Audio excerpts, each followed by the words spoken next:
ఇక ప్రజాశాంతి పార్టీ అధినేత KA Paul మునుగోడులో నేను సైతం అంటూ ఉప ఎన్నికల ప్రచారంలో పాల్గొంటున్నారు. మునుగోడు ఉప ఎన్నికను అన్ని రాజకీయ పార్టీలు ప్రతిష్టాత్మకంగా తీసుకుని ఎన్నికల ప్రచారాన్ని చేస్తుంటే ఆ రాజకీయ పార్టీల వల్ల మునుగోడు అభివృద్ధి సాధ్యం కాదని, తనకు ఓటీసీ గెలిపిస్తే మునుగోడుని అభివృద్ధి చేస్తానంటూ కేఏ పాల్ ప్రజలకు హామీ ఇస్తున్నారు. ప్రచారంలో భాగంగా ఆయన నాంపల్లి, చండూరు, గట్టుప్పల్లో మార్కెట్లో రోడ్ షో నిర్వహించారు.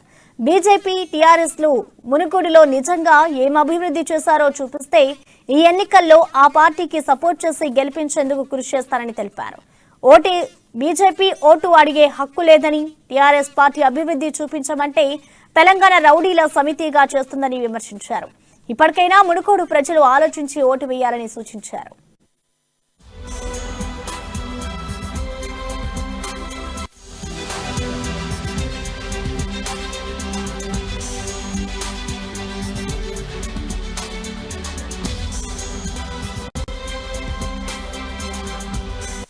హెలికాప్టర్ తీసేసి మనం ఉంగరం గుర్తు ఇచ్చారు.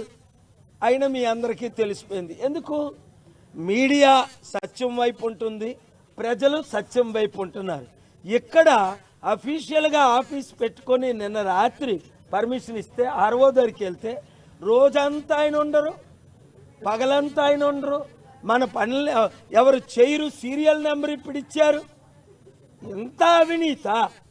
కనుక మీ ఓటుని ఉంగరం గుర్తుకేసి 100 మందితో ఓట్లు వేయించి 1000 మందికి చెప్పి ఇప్పుడున్న ఈ 3 కుల రెడ్డి రాజ్యాన్ని కూలగొట్టి, రెడ్లు మన మిత్రులు ఉన్న నా పార్టీలో కూడా, కానీ వాళ్ళ అవినీతి కుటుంబ రాజ్యాన్ని కూలగొట్టి నీతి ఆకాశాన్ని అంటుకుందని ఇదే రుజువు.